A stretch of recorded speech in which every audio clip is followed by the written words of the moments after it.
Okay, so I was going to donate platelets again today, and again, no luck. So, at least my iron was like, I think 12.1 on one side and 12.2 on the other side Saturday, and today it was 11.9 and 11.4. So, cool. Going in the wrong direction. Took my iron pill today, but I didn't remember to do it last night.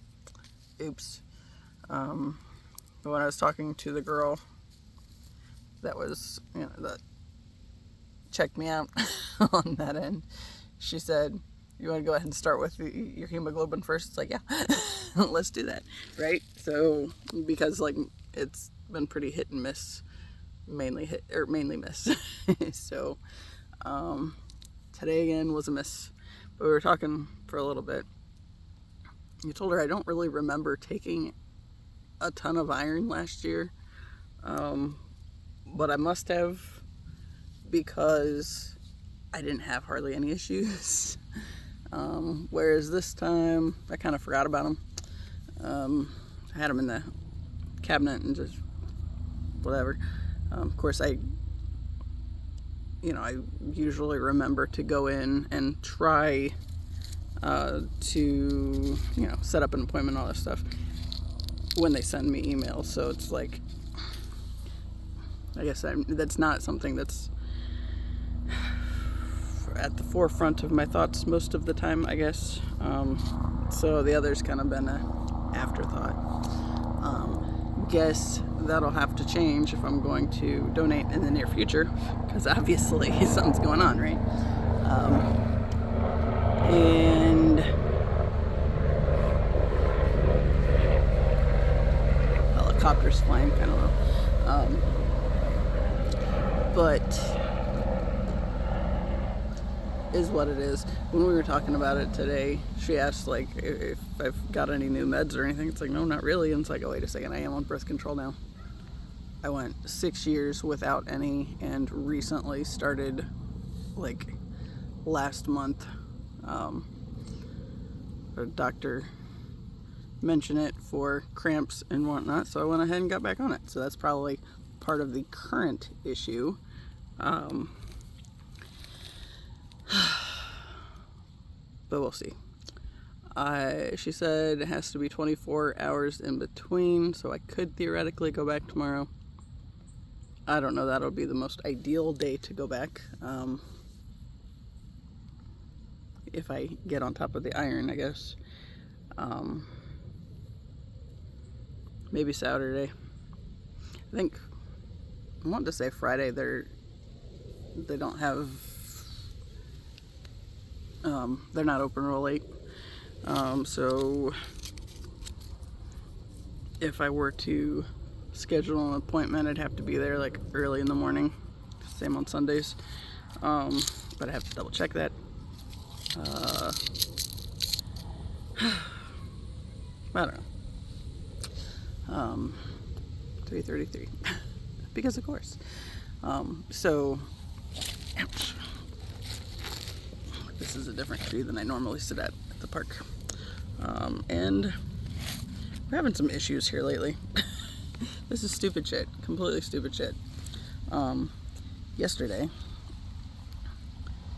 so there's the Hay House Writers workshop thing that I went ahead and signed up for, right? So I was listening to that, and I had dropped my mom off at my grandma's, because she had a physical therapy appointment. She's been having the people meet her at my grandma's house instead of our house, since my dad is a mess.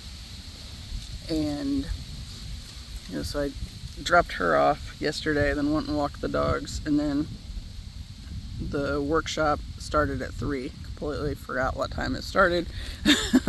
I actually thought I had missed it before, or the day before. It's like, did I not do that? Because I was thinking that it was like just at the end of September, but apparently there were October dates on there as well. So it's all this week. But so I've done it before, didn't remember what time it was. I was thinking it was like supposed to be around noon or something, and I think that was probably Pacific time or something. Because I didn't get the alert until like 15 minutes before 3, and it's like, oh, okay, I can do this.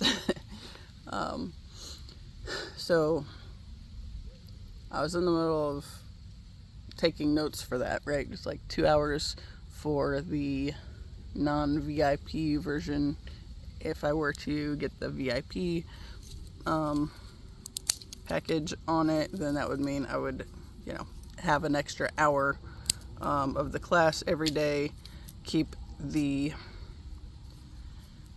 replays for up to 30 days, and that's the one that has the opportunity to submit a proposal to the publishers and have the chance to win the contest and actually win a book deal, right? And the first time I did it, I did the VIP one. That's what it was. It wasn't a membership afterwards. It was the VIP thing, and just kept it longer. But for various reasons, that didn't... I don't even know when that was. I'm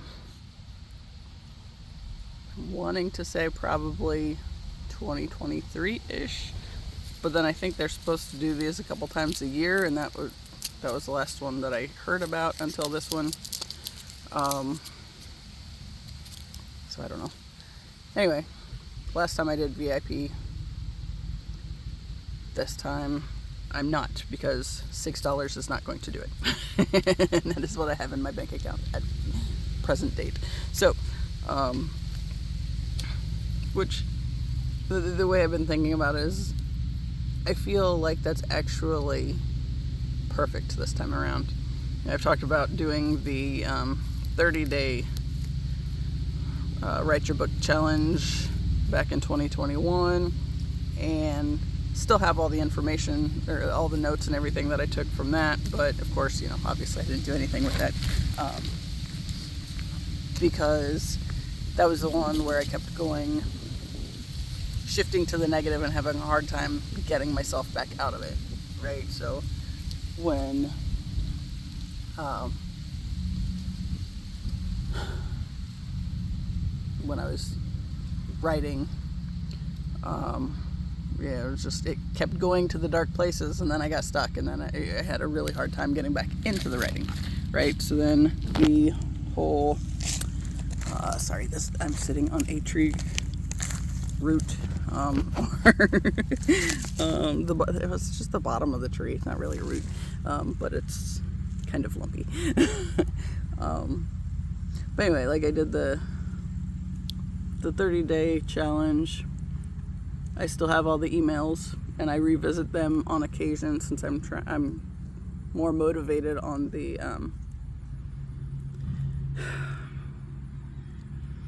thing this time. The issue the last time around was that negativity piece, right? It's like I would go to the dark places and then get stuck, and then I would just kind of wander off and not get back to the writing for a long time, right? And so, ouch, it's further back than I thought it was too. That's not gonna work.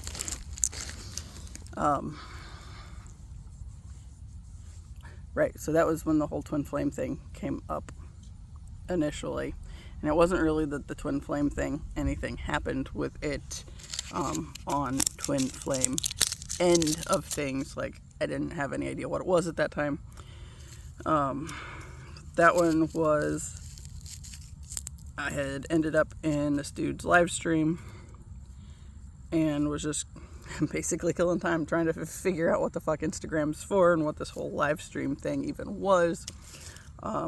First time, it's just kind of acknowledging the fact that the environment seemed cozy, right? Just the atmosphere on the space, be it the space he was in, the online space, whatever energetic space I found myself in. It was a cozy kind of atmosphere, right? So I was kind of distracted at that point. So then the next time it comes up, and I see he's doing a live stream. I go into it, and I don't know how long he'd been doing it because I had just gotten on briefly, and end up in this live stream right as he's getting ready to close it out, and make the comment something to the effect of, what am I going to do? Damn late to the party, and what am I going to do to procrastinate now? Right?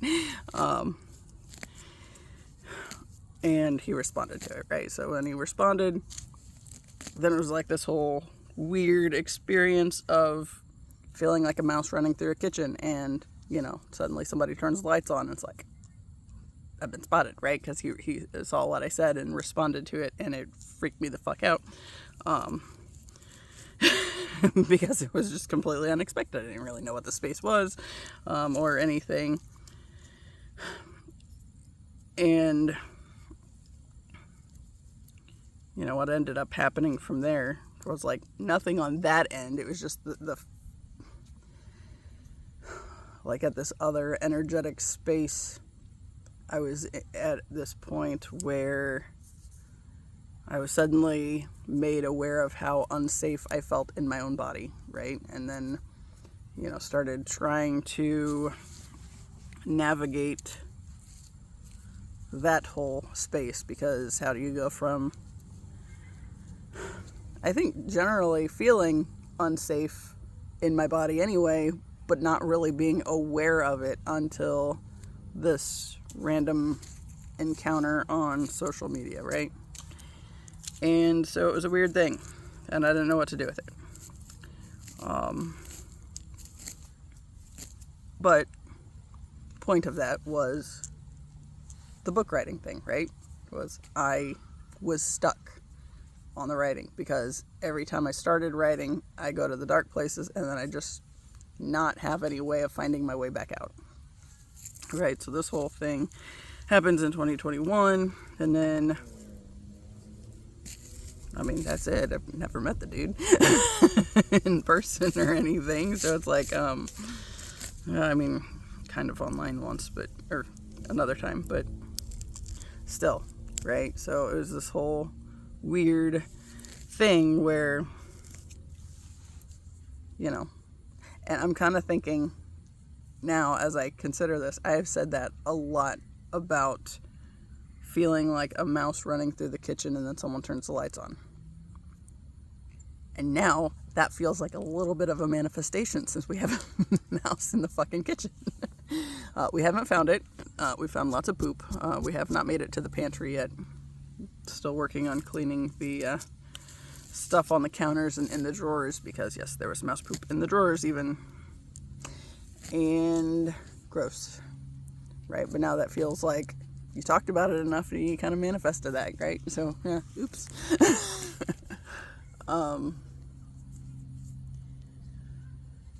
But anyway, back to the writing thing. So back to the yesterday thing, because this one annoys me. So I have like 25 minutes left of this class that I'm doing, right? I didn't know that at the time. I wasn't exactly sure how long it was supposed to go, but then I get to see that I missed a message from my mom saying that she needs a ride back from my grandma's house. And she'd sent me like 2 messages. And the first one I hadn't seen. The second one, the only reason I saw it was because it's like, I haven't heard anything from her yet. How is that possible? You know, I was doing the class on my phone, so I figured I'd have a message pop up. But I might still have it where I have my phone on silent. So probably just missed it because of that. But anyway, so I have my headphones on for this class, make sure I don't miss anything. Like, all right, I can go over there, get her, and come back and still just listen to it, right? Well, so I have my headphones on. Fine. Which they're Bluetooth. Only becomes an issue when I get in the car, turn the car on, and the car automatically syncs to my phone. It's like, I don't want my phone synced to the car Bluetooth. If I already have one thing on Bluetooth, I don't need another thing on the Bluetooth, right? But anyways, it syncs up with the the phone, so I automatically lose the sound for my thing, right? So it's like, so I go in there and click out of the Bluetooth and re-click it and just click on my headphones, and we're fine. I start moving, driving across the yard to go collect my mother at my grandmother's house, and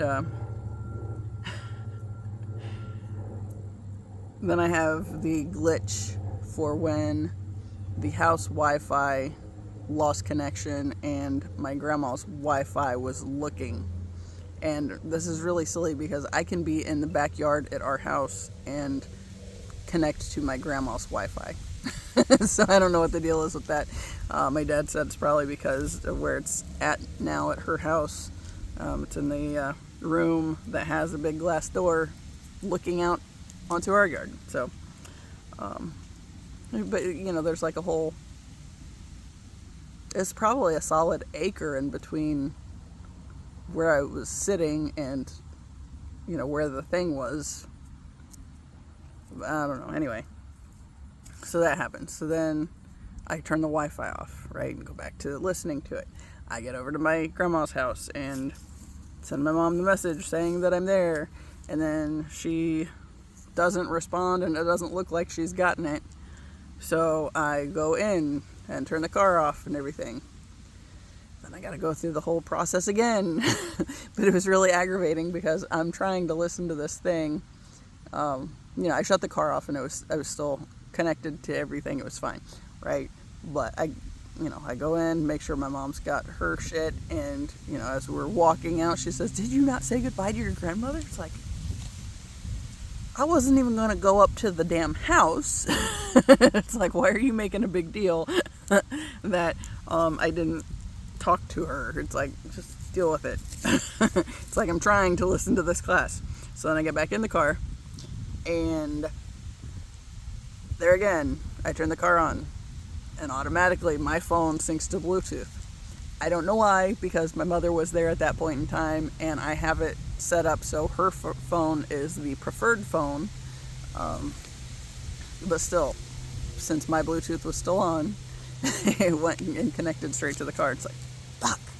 So I have to go through the whole process again, shut my Bluetooth off, turn it back on, only click the headphones, and blah, blah, blah. And then start moving. And then I don't know what the deal was at that point, because I think I just had the Wi-Fi off to go in between the houses at that point. But it was this whole ordeal, right? So then we get back to the driveway after cutting through the yards. No big deal. And for whatever reason, I decided to just go in the front door, because I knew it was unlocked because I'd been out there recently. And that was actually the way I went to get to the car, right? Usually I go out the garage door, whatever reason, I just went in the front door. And I wasn't sure if it'd be easier for my mom with the rollator to go one way or the other, so it's just like, fuck it, we'll just go to the house, right? So, go to the house, and Taz, God love him, he was on the love seat, which is right in front of the window, right? So it's this big picture window, and keep the love seat in front of it, and then the dogs can hang out there, and Gidget likes to lay on the back of it like a cat. Nobody else can sit on it except for the dogs, because my dad broke the leg on it, and he fixed it once and then plopped his ass down on it again and broke it again, so, you know, and then it never got fixed. So it's just a dog couch at this point. I've thought about just going in and taking the legs off, but then it's really just a dog couch. Because it'd be practically on the floor, but we might just go ahead and do it anyway. But anyway, so he's on this love seat, and there's a box next to the love seat. It's got like wee stuff in it and whatnot, just odds and ends that are probably going to go to Goodwill at some point, but haven't made it there yet. And he goes from the love seat over the box, right in head first into my knee. It's like, asshole, damn it, you know. So I deal with him for a minute, and then go to open the door and hold the door open for my mom to come in, right? somehow with my 3 goons and fighting with the door and wanting to see what's happening and letting grandma in and all this crap, I end up getting the door run over my foot. The back of my foot anyway. So this, yeah, this little spot and all of that. So that kind of sucks. And it's conveniently where my shoe is right up against it, so that sucks. The sock is currently also up against it, which kind of sucks. However, I did discover yesterday, because of course I was all aggravated with having dealt with my family all day. It's like, you know what? I need to skate. And then I did this, and then it was like, I still need to skate. Hopefully it won't be a problem. It wasn't a problem with the skate, luckily, so I'll probably end up skating again here in a little bit since I didn't get to donate again. But then, like, there was, you know, I know what it was. The first time I went in, I had grabbed all my skate pads off of the,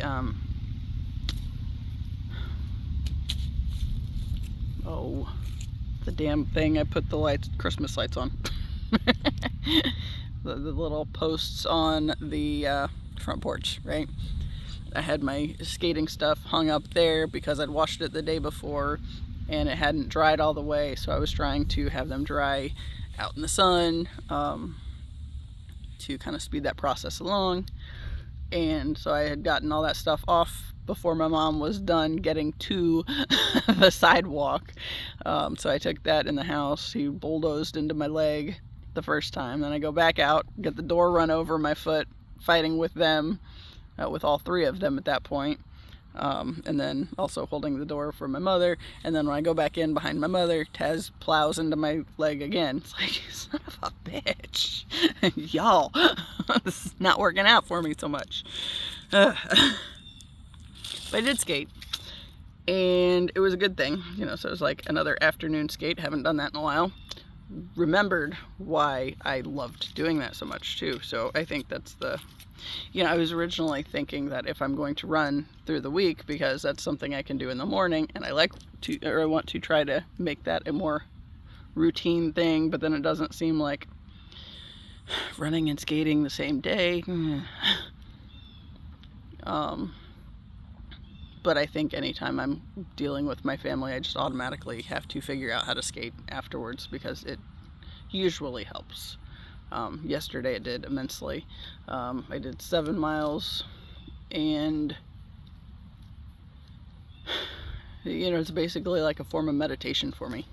So it's like the thing I'm doing that gets my body out of the way so my mind can wander, and it wanders where it will, right? And then kind of like puzzles, if I don't want to do the physical exercise part of things, although my puzzles are all in my storage unit, so that they're not really convenient at the moment.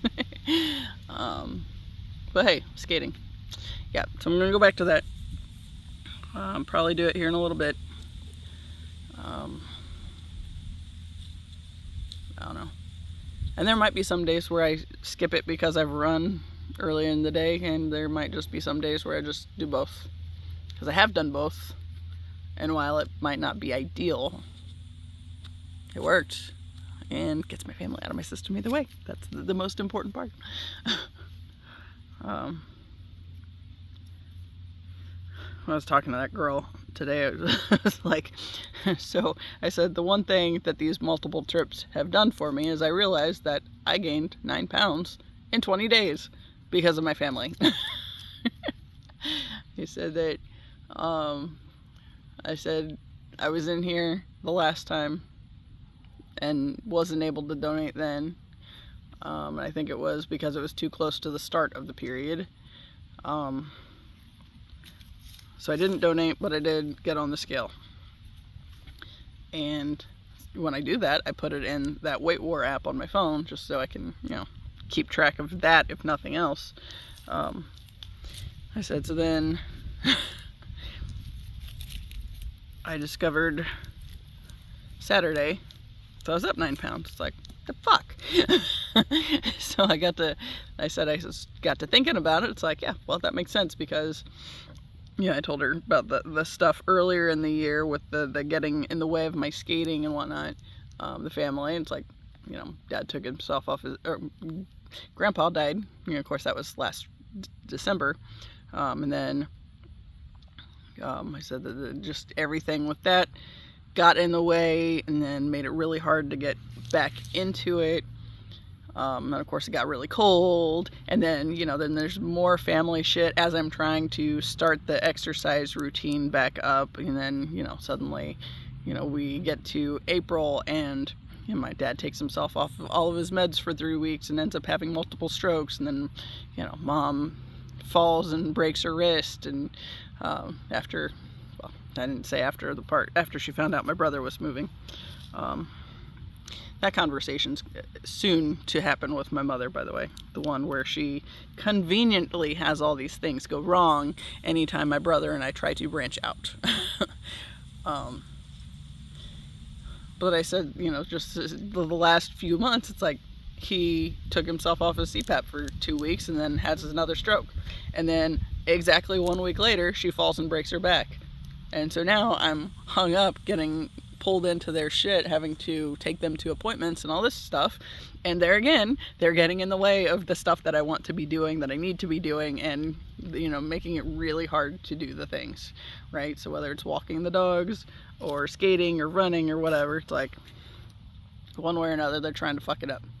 And they don't have to try very hard. It's like just because of how, okay, like yesterday's appointment. I'm told we have to be at the heart hospital at 11 o'clock for my dad's appointment. It's some little, he's just getting some monitor put in, and, you know, a little short appointment, right? We get all the way over there. And, you know, we get there before 11. Fine. Like 20 minutes later, I get a message saying they're done. And it was at like 11:11, because of course. So I go back and pick them up. And it's like, did we get it done? And she says, no. Apparently she had the day wrong. It's like, cool. So we just wasted all that time coming over here for this appointment that doesn't actually exist. Fabulous. So I feel like I probably just need to have her confirm with, in multiple spaces, the appointments that she says we have to go to. Today, my dad had an appointment in Greenfield, and he said yesterday on the way back that he would drive himself. It's like, yeah, sure, okay. And then Mom says, no, you won't, but I will. It's like, yeah, okay. You know, that means she has to not take her pain meds for her back, right? And she whines all the time about how Tylenol doesn't touch it and she needs the other stuff, right? So today she's having to do it without the heavy duty pain meds, because she said she would. It's like, all right. So I confirmed with her that that was their plan for today. You know, and I set up my appointment for 2:30, so they still could have changed their mind ahead of time and said, okay, maybe you should drive, right? But they didn't, right? They just wanted to try it anyway, since it was just a Greenfield. So go to Greenfield, and I don't know, I assume everything worked out on that end, but then my stuff in Greenwood did not, which is fine. But last night, you know, so we're having this conversation, and my mom said something about, I don't remember, I think it was when I was confirming that they were going to do it on their own. You know, right after she tells me that, you know, she had that physical therapy appointment at my grandma's house and took Tylenol and it didn't touch it. It's like, yeah, okay. And you're telling me now that when you said the Tylenol doesn't touch it, you're still telling me that you're going to go ahead and try it anyway for this appointment. And she said, yeah, since it's Greenfield, she thought she could handle it. It's like, all right, whatever. So,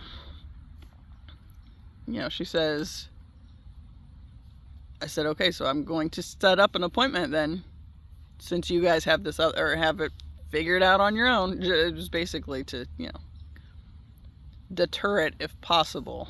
But if I needed to cancel the appointment, it wouldn't have been a problem either, especially since I didn't end up doing anything with it, other than driving all the way out there just to drive all the way back.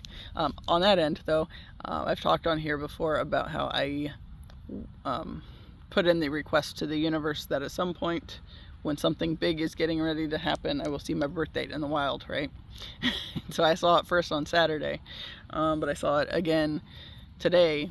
There is a bench shortly after, on the path from turning out of the place where it's at, out of the parking lot, and then like within a couple miles there's this bench, and 7 is the last digit of the area code, and then it has 983 as the first 3 digits of, or the what, suffix, prefix, the 3 numbers, right, without the area code. So it's like, hey, there's my birthday, and it got my attention both times. Of course, Twin Flame birthday showed up on a freaking light post when I was on my way to the appointment. So of course that got my attention too. And then there's another spot where I turn in where I know it's at, and I actually missed that one. But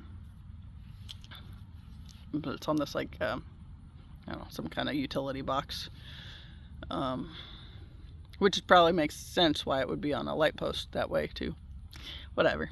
But anyway, so I've seen my birthday in the wild twice in the same spot. Although it wasn't there previously, because I would have noticed that and remembered it if I had seen my birthday somewhere like that. Because there are other things that I remember, but the birthday was a different one.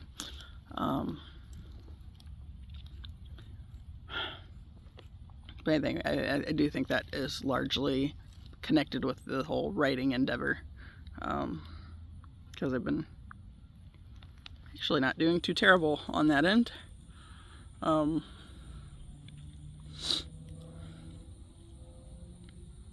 had the snag the other day where I realized it's like, but essentially it was something that I agreed with for my family, the idea of being too much, right?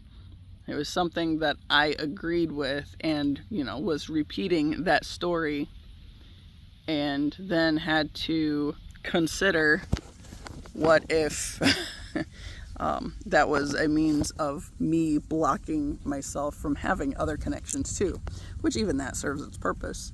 And going back to the whole twin flame thing, that's like the thing that has forced me to move beyond myself to start figuring this shit out and start, doing the healing stuff, right? Because the whole reason I started the YouTube channel, period, was because I had this idea of he had to be in some kind of spotlight for me to find him, but then how was he ever going to find me if I didn't start doing more than I'd ever done, right? And my default at that point in time was to go full crab mode and disappear into myself. And I mean, I can be quite content hiding away from everybody and not having to deal with, people and things.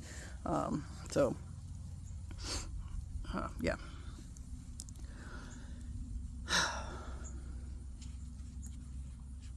So that was the whole reason I started the YouTube channel, period. And that was, of course, so I encountered his energy in 2021 on the live stream thing where he responded, right? It was when he responded when it was like, oh, now there's no hiding anymore. Now we gotta face shit, right?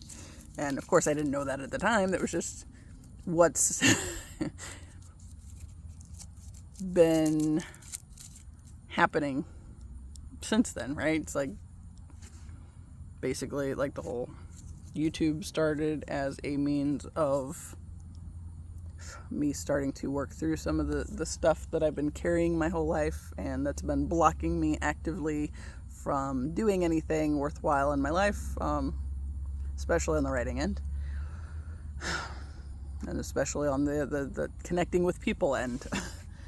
But then even then, like I wasn't aware of the twin flame connection as a twin flame connection piece until 2023 when I committed my love and career lives over to the universe to take the lead on, and then suddenly am making sense of weird shit that I had been completely oblivious to before.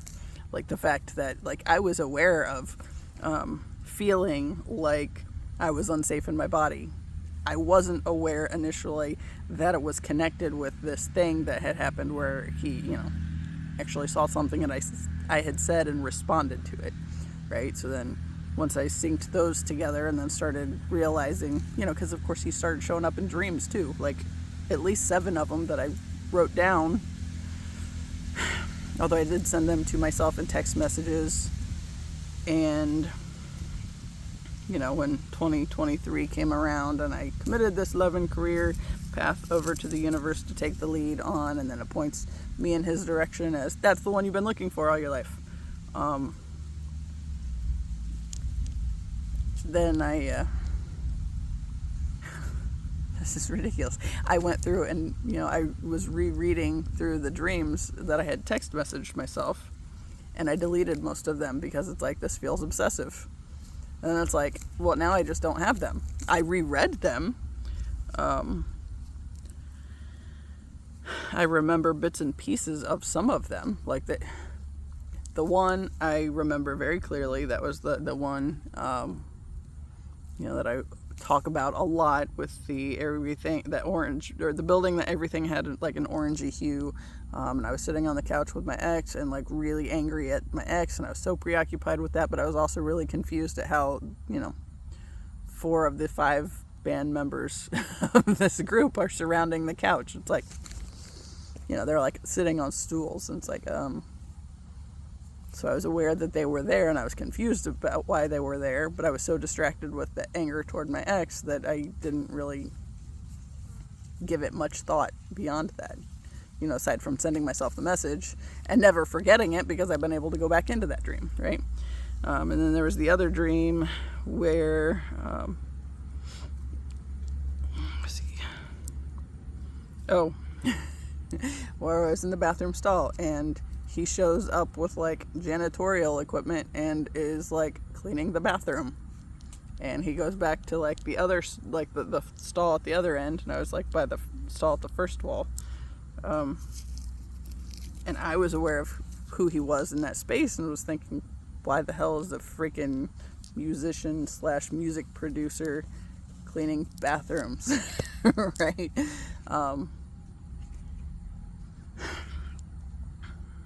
But like that was the first dream. That one obviously stayed with me.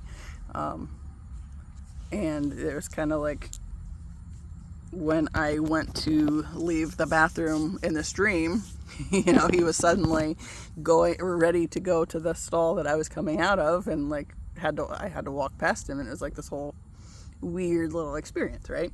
Even though it's like obviously didn't happen, but still in the dream space where it happened, it was an interesting experience, I guess.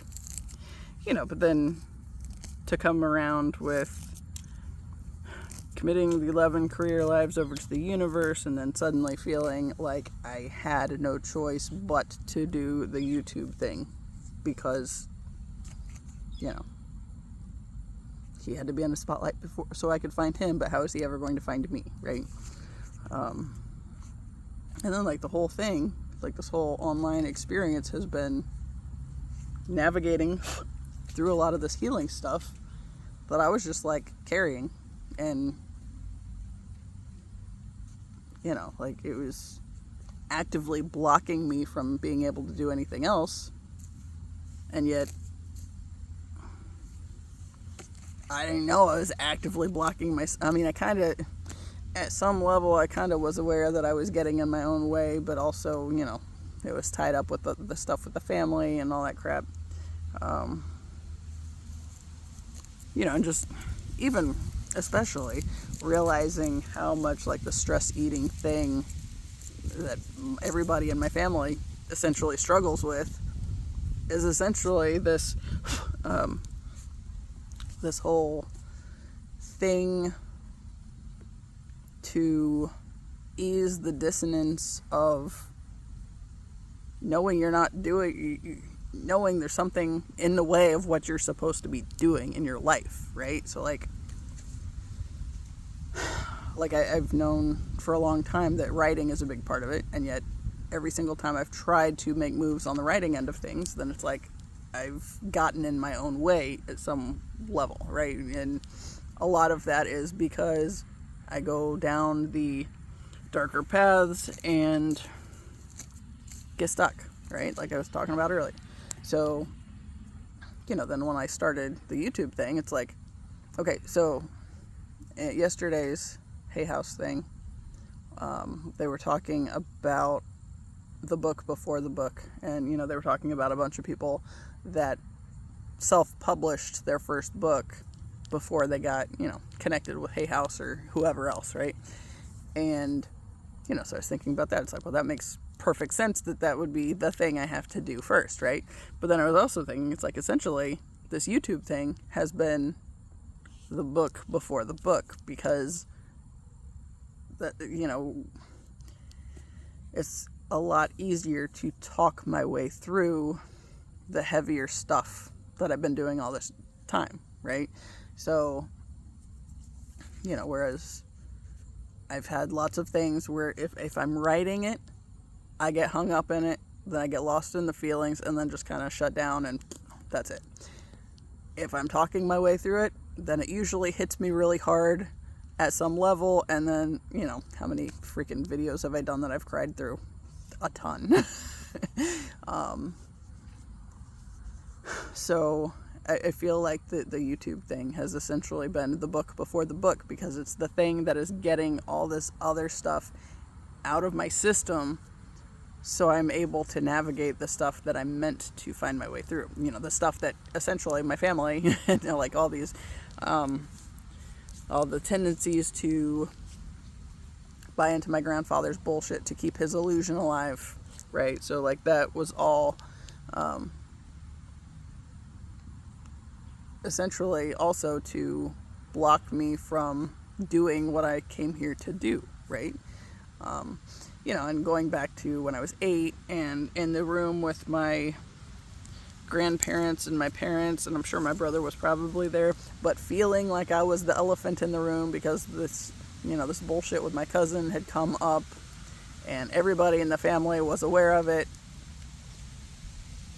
and yet nobody would talk to me about anything. It's like, that's how their approach is.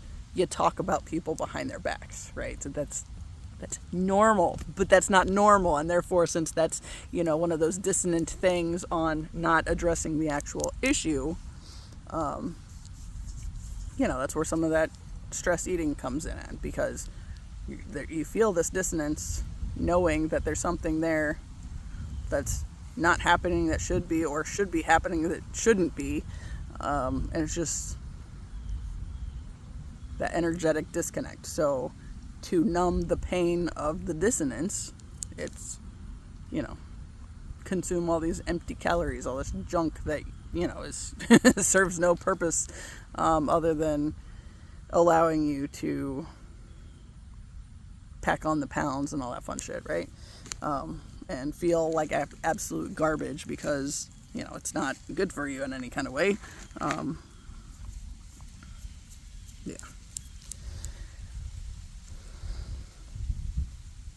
And then too, I feel like my family was really made aware that something was shifting when I was skating all the time. Like before my grandpa passed away, I started skating. They started having less access to my energy, couldn't pull me into their drama anymore, or not in the same ways. And so what ends up essentially happening is they find some way to come back in and, try to squash it at the level that it continues, right? So I was skating all the time, and then, then my grandfather starts doing really bad, and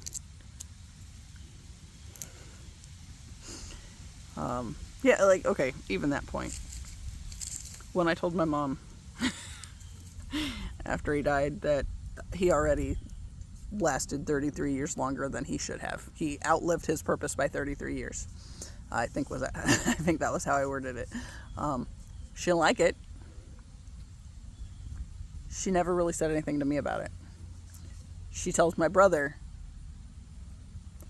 has told my brother on more than one occasion since then how much that pissed her off, but she won't talk to me about it. It's like, interesting.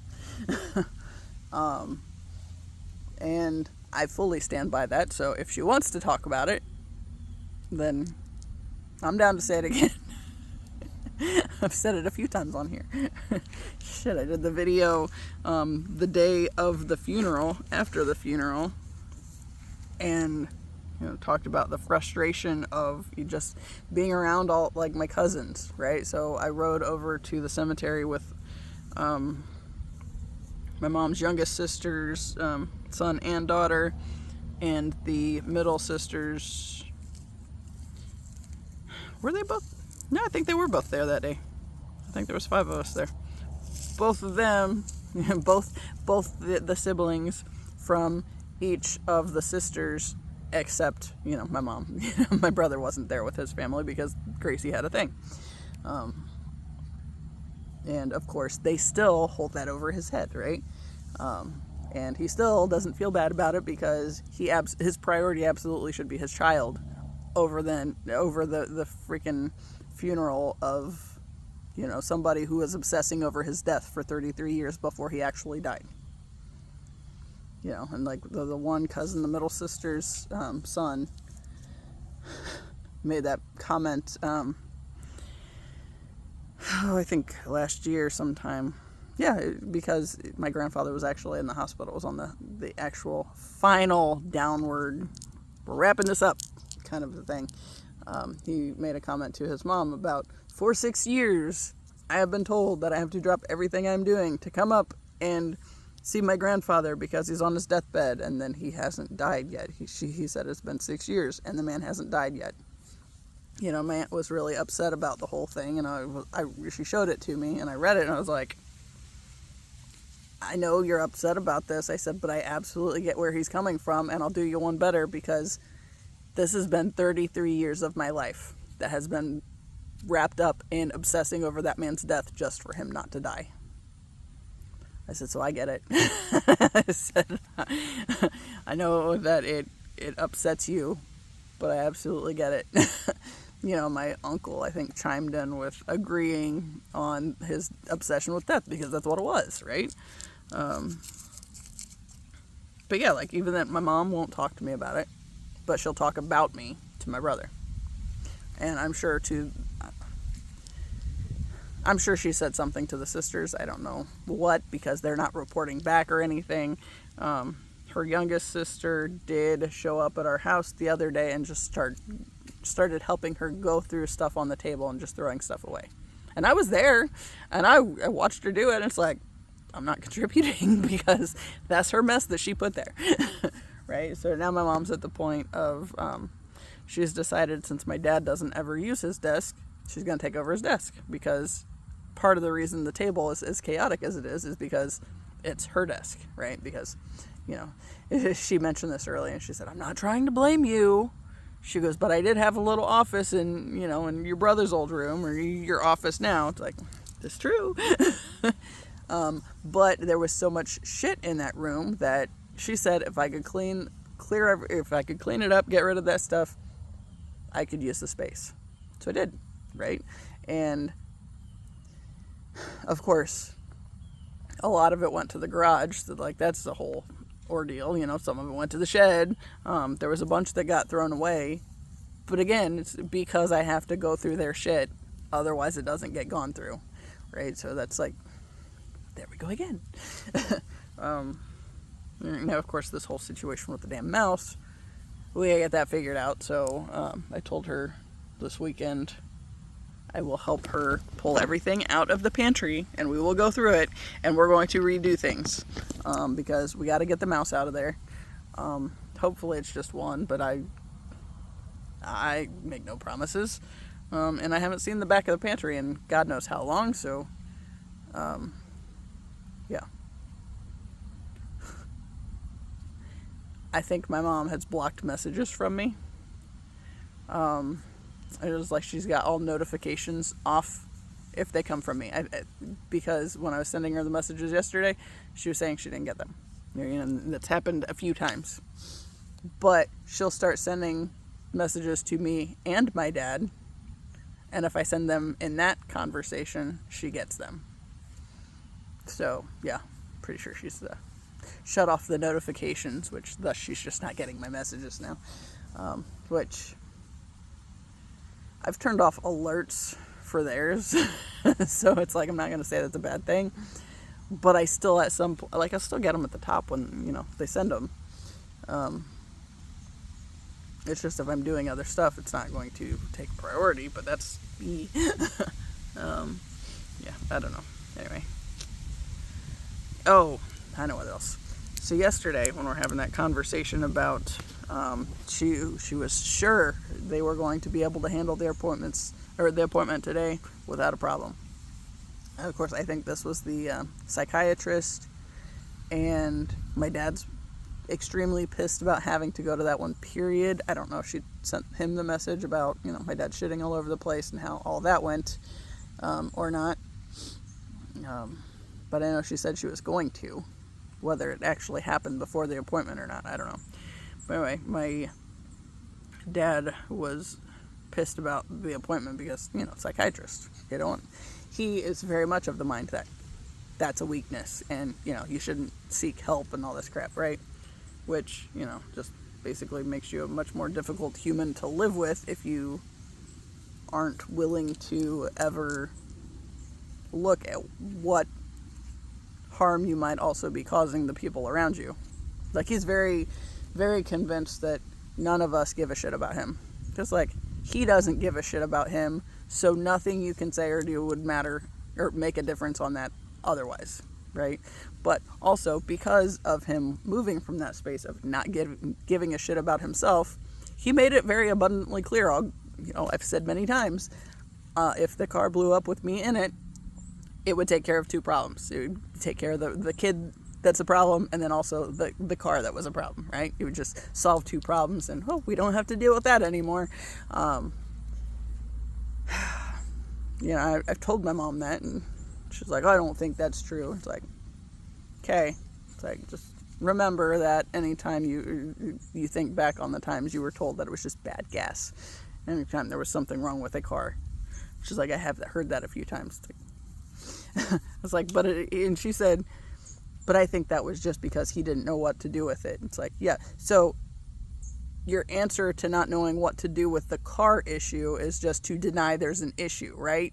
That sounds like you would be okay if somebody in the family was just not there anymore because, hey, something happened and whoops. But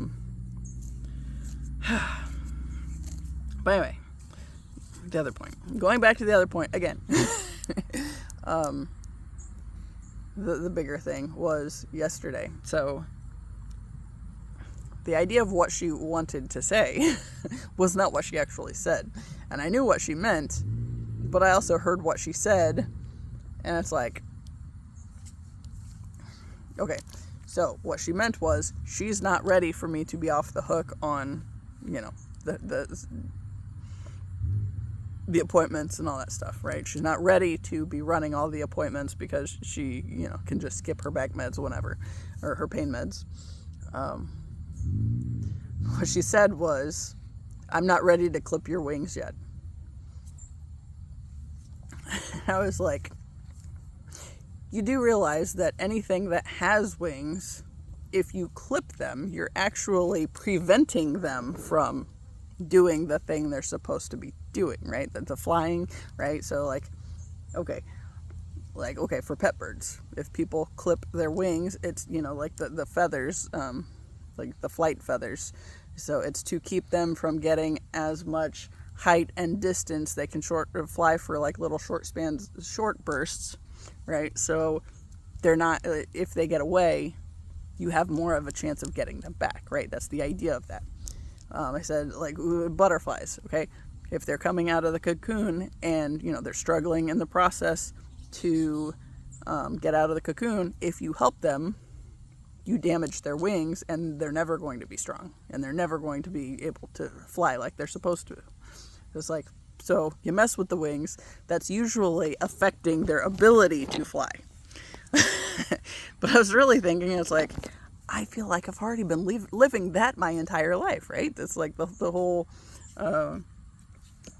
yeah, caged bird, right? Just, and there's, I think the OSHO Zen Tarot deck has a card that has a bird in a cage, and the cage is wide open, but it's not flying away because it sees itself as stuck in the cage, bound by the bars. It can't go anywhere.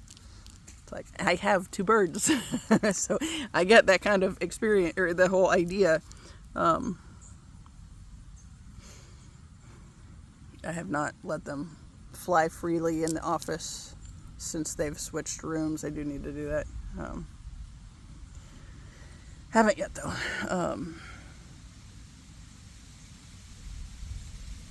Yeah. Probably was less than ideal, really, to downsize their cage.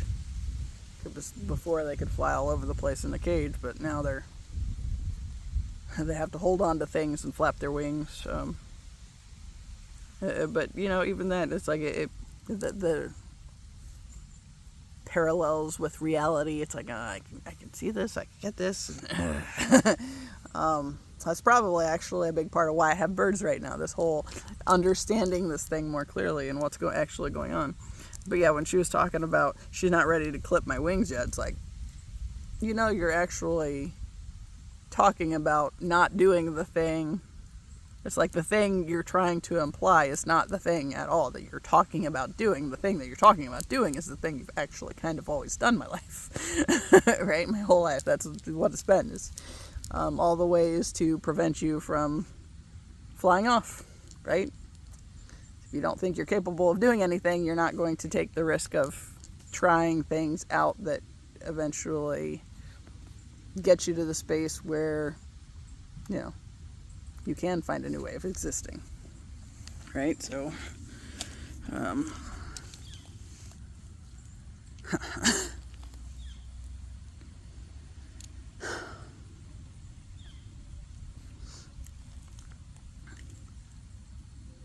don't know. I either have 2 or 3 more videos before I make it to 300. So I'm getting there. So obviously this is probably the week. Since we're at Tuesday now, I just have to do at least 2 more, right? We'll figure that out because I feel like, it's right there. I feel like I need to make it to my 300. And I will. But also, this class is, I think it's really actually helpful that I've done it the way that I have. So I took I did the writing challenge before, and I learned things from my state of being stuck, right? From getting trapped in the depressed, negative, the denser issues, right? And never being able to move forward because of that. But then I tried it again with the Hay House thing when they offered their thing, and I did the VIP, and like I had the extra time with them, with the classes, and whatever else came with it. I don't think I ever went back, and I don't think I needed the 30 days with the material. Like, I'm missing the class currently. It's 4:30. Yeah, it's probably got a half hour left. I figured I was already like 20 minutes late for the class, so it's like, I'll just watch it later tonight. And, I just have to have it watched before noon tomorrow. I can do that. And then, I didn't do anything with that then either. And I wanted to say that was probably 2023, early on in the twin flame awareness of the twin flame connection. But then as I've been putting forth the effort to do the healing work needed to gain some clarity, and have some boundaries with my family, and realize how much of what I've been getting stuck in was just getting pulled back into their chaos, and choosing to not agree with that any longer. When I started this thing yesterday. It's like I remember hearing these ideas in the last round, like, okay, talking about the hook.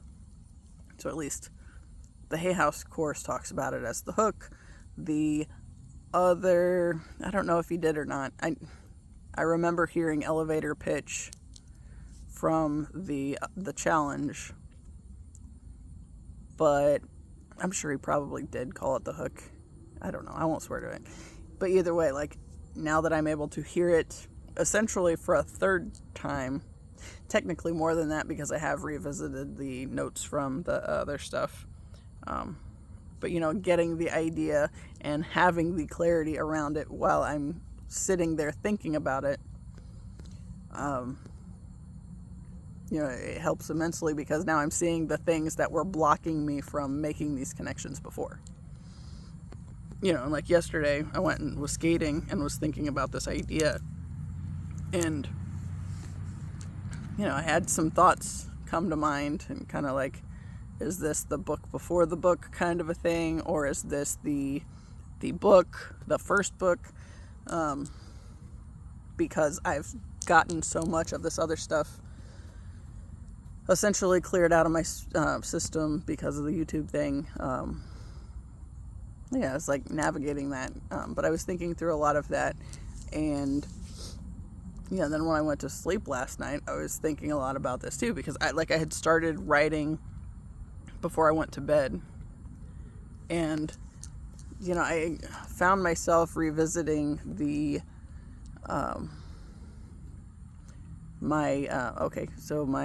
one of my undergrad profs, he was also my academic advisor. And part of why I don't know. Part of what I was talking about was how, you know, he was good with being my advisor for the religious studies stuff because I was going for a religious studies degree. He was in the religious studies program. He knew what needed to be handled. He was not comfortable with trying to help me navigate my way through the psychology degree because that wasn't his department. However, he was good about making connections with people in the... I think he kind of thought the psychology department was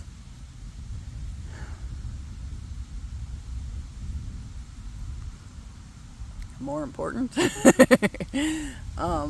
Probably because it's more likely to have some direct or more direct path for the future, if you will. So like you go psychology, then you're generally probably looking at something in mental health across the board, right? Whether you're going to school for psychiatry later on or, you know, therapy of some sort or whatever the fuck else, right? You know, he was probably thinking there's more you can do with that. Right? He was one that he's always stood out and been really important to me because he was this former Southern Baptist minister turned college professor, right? And he just had this really nice energy about him. Like he was a good dude and like you could just feel that sitting through his class. Like he wanted the best for the people that were there, right? And we say that's probably more on the why he branched away or wandered off from the Baptist ministry aspect of it. That concern for other people has likely more to do with the teaching aspect of it than the ministry aspect of it. But you know how I feel about religion, so but yeah, like one of the things he always would say, and it was like kind of one of those things that was essentially a means of planting the seed for me on the writing end of things, right? So one of the things he said often was, write books, make millions, and change the paradigms of the world. And that obviously it always stayed with me, right? And I've written about it several times, and last night included, right? So, you know, I was thinking about this idea, and then I was thinking about him also, because he had honestly, he had more of a dad-like energy than my own father, right? My own father was like very distant and disconnected, right? Very detached. Like, he was there physically, but nothing to offer on the emotional side of things, right? So it's like, he was there and he was providing, but like I said, if the car blew up with me in it, it would just solve two problems, right? So like, there was always that feeling of, yes, he's here, but he's not really here. This isn't a life he loves by any means, like, right? That's one of the things I have had to come to, because of the whole twin flame connection, forcing me to have to navigate some of the things that I would have otherwise not, right? So I've talked about, I had a morning where, in this other space, sort of had a vision, daydream, whatever you want to call it. It's like, energetically, I was with the twin flame, right? And so I was in this space where he started sending me flowers, right?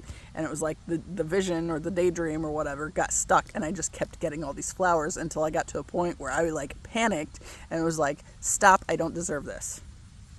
And then it was like, okay, then it kind of backed off, and then it was like, why do you feel like you don't deserve this? And it's like, where it went was straight to my father, right? Because, okay, so like where I went in that little daydream scenario or whatever was, I think, Valentine's Day when I was 16. It's the only time my father got me something because he wanted to get me something. And it was not so much that he wanted to get me something as he ended up in CVS and they had like Valentine's socks. I liked Winnie the Pooh and Tigger. So he got me a pair of Winnie the Pooh and Tigger Valentine's Day socks, right? And just little cheapy things, no big deal. But that's the only time he ever did that, right? So like, beyond that, if there were gifts to be done, it was my mom. And I've talked about that recently where, it's felt like, okay, like last Christmas. And getting to the point where it's like, I just really was dreading Christmas because she was going to get me whatever she wanted to get me. If I liked it, it was a pat on the back. It was because she knew me so well that she got me the thing that I liked, right? If I didn't like it, then it was, I'm ungrateful, and like the damn vibration plate. Sure, sounds nice in theory, to just have this thing that you stand on and jiggle. You're supposed to, it has like different exercises like squats and various things on that end that, it does the vibration thing, and because you're holding the squat, it's supposed to work that way, right? Now, she got me and my brother and sister-in-law the same exact things, except for theirs was a dual gift, and then I had the things by myself, right? But all exact same things across the board. With the exception of the blanket, I got one that had hearts, skulls, and like lip prints, kissy face. And they got one that was like, had like big roses on it or something, right? But other than that, it's like we got the same things. And so that's awkward in and of itself, although I got the things before they did because she was just like, oh, we should do this. And they were just kind of dodging going over there because they had the same kind of aversion to the gifts side of things. And it was because either it's a pat on the back or you're ungrateful. It's not truly because she got you something she thought you might like, unless it's connected to the, pat on the back for her. So it's like this whole uncomfortable thing, right? So I made that connection at Christmas this last year. But then when she's the one that's been responsible for any gift giving across the board, and my dad hasn't done any of it. It's like, that's kind of where a part of that came in at, right? So, you know, this, in the dream scenario where I'm just getting all these flowers, and like the vision gets stuck until I panic, and it was like a full panic. Like, I felt panicky and I hear myself say, stop, I don't deserve this, and then have to face this, why do you feel like you don't deserve this? It's like my own therapy, because I have this whole twin flame connection that's forcing me to do things to heal things that I would have otherwise just kept avoiding, right? So it's the thing beyond me that's forcing me to have to go within and navigate the painful stuff that I have blocked myself off from, ultimately. So yeah.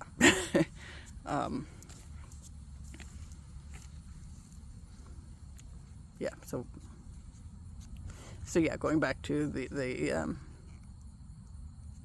professor, it was like, he had the fatherly energy, the giving a shit about the students just because our paths happened to cross, right? And I don't know that anybody else felt any kind of way like that about him. It's like, I know he always said this thing, and that was basically one of those essential seeds that got planted in my brain, you know, because he's talking about write books, make millions, and change the paradigms of the world. I like all those ideas. 11111.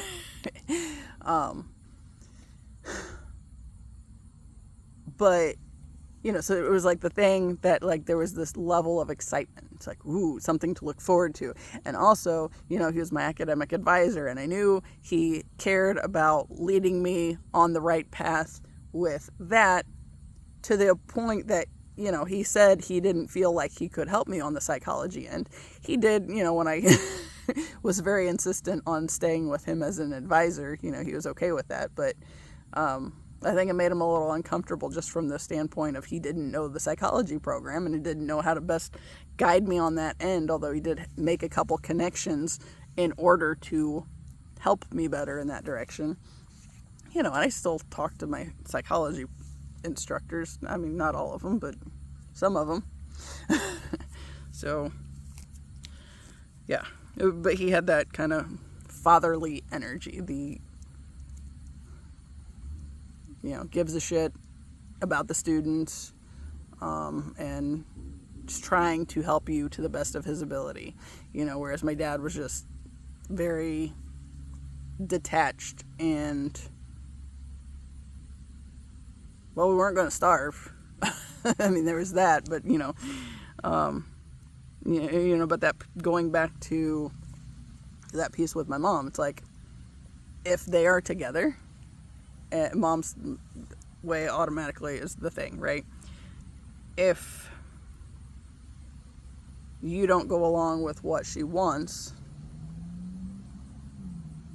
he, like, kicks up this really toxic energy where it's like trying to manipulate you into going along with what she wants you to do, right? So it's like, I don't like that.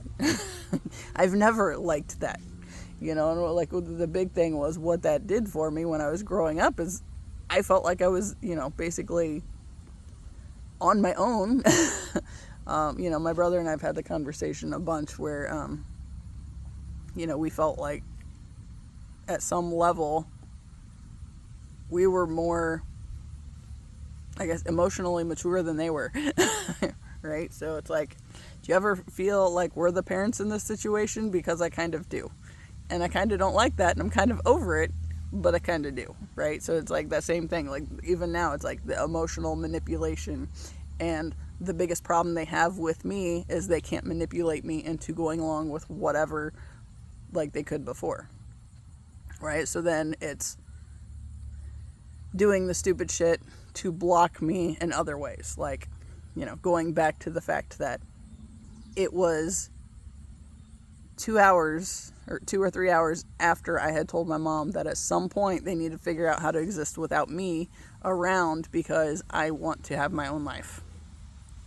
And, you know, within 3 hours, she's laying on my grandmother's porch with a broken back, because that's, I mean, was it one of those specific conscious paths of, she said this, so I have to do something to, no, but it was the stubbornness saying that, well, she said, I'm going to have to figure out how to do it on my own, so we're going to be stupid and try to carry every damn thing that we needed help getting to the car to begin with, right? Because I had to take the pot of the vegetable soup out there. The pot with it was a big metal pot with a glass lid, a heavy one too. And then the glass 9x13 pan with the double breakfast cake thing in it. But of course after it was over there was like half of it, but it was still a double batch that she had made, so it's still heavy anyway, right? So just those two things alone. She wasn't going to carry those by herself. Not two things at once, and the pot didn't have vegetable soup in it anymore at that point because she left it behind for my grandma, but it's still a heavy pot, right? And then, to carry that and this glass 9x13 and this bag that's got other things in it, and to be going out on the porch without a light on, and to be trying to shut the door and all this stuff. It's like, I wouldn't have carried all those things in one trip. I would have made at least 2 trips, just for the sake of not having to worry about dropping anything, right? But she was stubborn, so she was gonna do it to prove something, and what she proved was she can't do it, right? So now she has a broken back, and now I have to help in all these ways that, it's like stepping it up even more after I just fucking said, you have to figure out how you're going to exist without me. She doesn't want to, right? So energetically, she's setting herself up for failure because she has no intention of doing that, because I'm supposed to just step into this role that I was trained to be in. And I don't want to. And it took me this long, 42 fucking years old, before I started figuring out all the ways that I've been stuck, and why I haven't been able to do more, right, with my life, and why, I've been blocked in all these different paths. So, on that note, it's like, God, these damn black bugs, I don't know what they are, but they're little bitey shitheads. So, yeah, I'm going to wrap this up and possibly skate, possibly not, possibly just go get ready to rewatch my class whenever it's done, which again, 4:42, still probably about 20 minutes left of it, and I'm just going to watch it from the beginning, but now I also have a video to watch and get posted as well, so I have that, and I still got to write, so who knows about the skating, but so nice out. Hate to miss a nice 8-day. But anyway, as always, I appreciate you. Until next time, see ya.